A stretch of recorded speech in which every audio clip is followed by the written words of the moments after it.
I don't know how to comment on the photo that appeared in open sources with IS-3 tanks.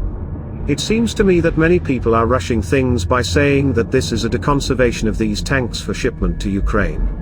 Why, if the stock of T-62s and T-54s and T-55s is not exhausted? For the firepower potential of the 122mm. The IS-3, manufactured in 1945, had a 122mm D-25T rifled gun, with an effective range of up to 1 kilometer. Try to find now in Russian depots and storage centers rounds for it in usable condition.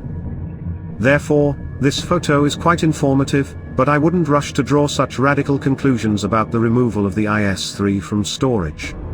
However, if this is confirmed, I will have a hard time finding words to comment on it, but I will try to analyze the situation without sarcasm.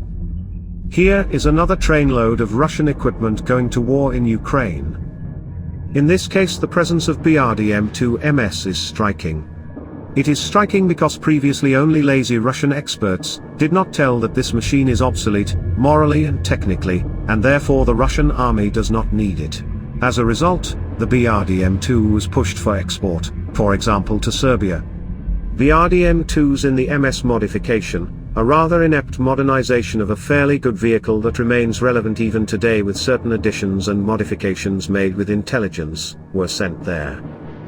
And now Russia is forced to change their concept, which they adhered to in previous years, when they called themselves the second army in the world.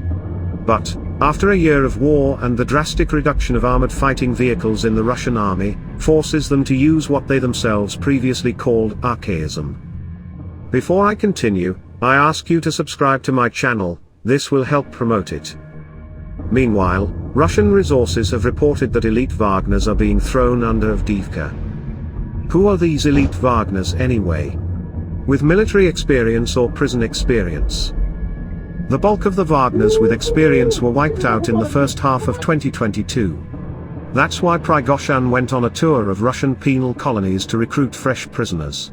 Now there is no so-called elite of the Wagner group in Ukraine, there is only meat.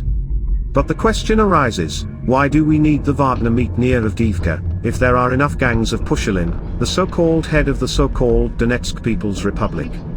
There are also Russian 1st and 2nd Army Corps forces there. The fact that a part of the regular Avdiivka is sent, yes, it is. Wagner's is not enough under Bakhmut and throw them on Avdiivka stupid and talentless. There is no way they can put a point on the Bakhmut direction of the Wagners, and Prigozhin suffers from this in no mean way. And in addition to the fact that he now does not have enough resources to systematize the assaults, part of the resource will be thrown where the defense of the AFU will shred even more Wagners. Well, good health to the deceased's.